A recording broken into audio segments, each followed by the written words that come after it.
बच्चों, let's read out the question. Consider the elements nitrogen, phosphorus, oxygen and sulphur. Arrange them in order of increasing size. आपको यहाँ पे elements को consider करना है और इन्हें इंक्रीजिंग साइज के ऑर्डर में अरेंज करना है. तो आपके पास 4 एलिमेंट्स है, nitrogen, phosphorus, oxygen and sulphur. इनको इंक्रीजिंग साइज के ऑर्डर में आप कैसे एलिमेंट्स को अरेंज करोगे? सबसे पहले तो आपको ये पता होना चाहिए कि डाउन द ग्रुप कैसे एटॉमिक साइज हमारा इंक्रीज करता है या डिक्रीज करता है, या अलोंग द पीरियड हमारा डिक्रीज करता है या इंक्रीज करता है. तो लेट्स टॉक अबाउट इट्स की कॉन्सेप्ट. इस क्वेश्चन के अंदर हमारा जब भी हम along the period down the group, अगर मैं बात करूं, पहले हम टॉप टू बॉटम की बात कर लेते हैं, यानी कि डाउन द ग्रुप हमारा चाह रहे हैं हम. When we move down the group,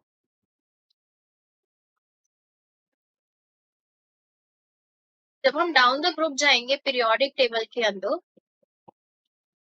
in periodic table, तो जो हमारा एलिमेंट का साइज है वो क्या कर जाता है? इंक्रीज कर जाता है. The element size increases. Element का साइज क्या कर जाता है? हमारा इंक्रीज कर जाता है. किसकी वजह से? एटॉमिक नंबर बढ़ जाने की वजह से. Due to increase in atomic number. Atomic number बढ़ जाने की वजह से हमारा जब भी हम डाउन द ग्रुप मूव करते हैं अपने पीरियोडिक टेबल में, तो हमारा एलिमेंट का साइज क्या कर जाता है? इंक्रीज कर जाता है.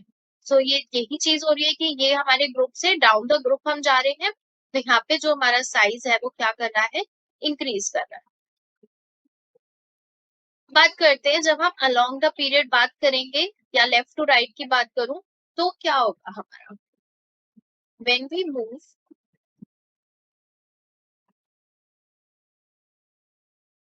Left to right in periodic table,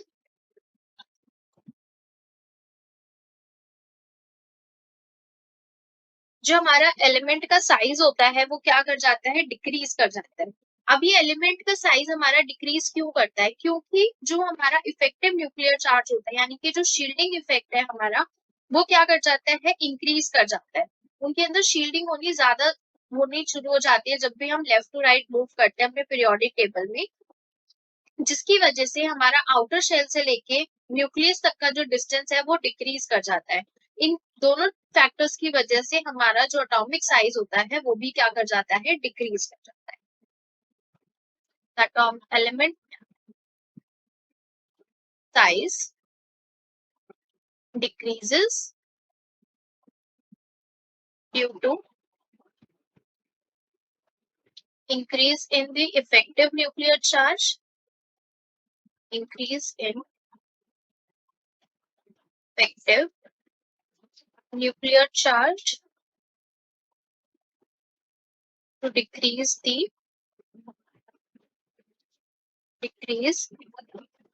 distance between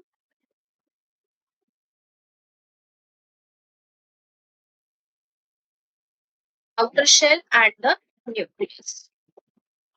Outer shell and nucleus, इन दोनों का जो डिस्टेंस होता है ये कम होने की वजह से इफेक्टिव न्यूक्लियर चार्ज इंक्रीज कर जाता है और हमारा एटॉमिक साइज क्या कर जाता है? डिक्रीज कर जाता है. तो यहाँ पे क्या हो रहा है? हमारा साइज डिक्रीज कर रहा है. अब हम अपने एलिमेंट्स को कंसीडर करते हैं. हमें एलिमेंट से रखे हैं nitrogen, phosphorus, oxygen and sulphur. Nitrogen, nitrogen, phosphorus, oxygen, sulfur.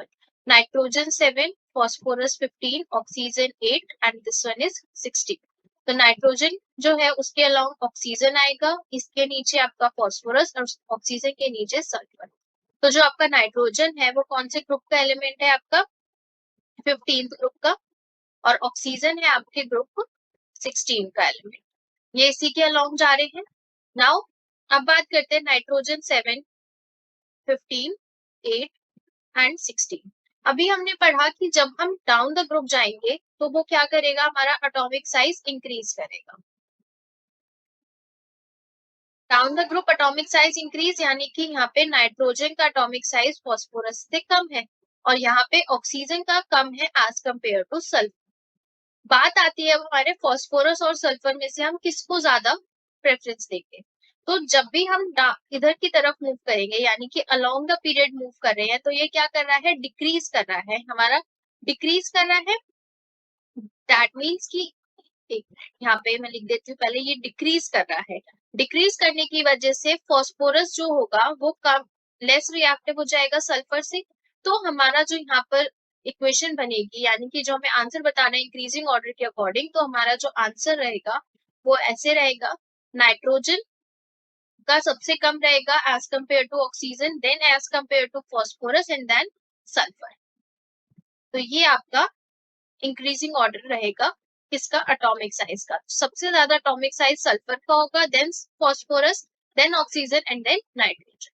So this is the answer for this question. Hopefully you will understood it well. Best of luck.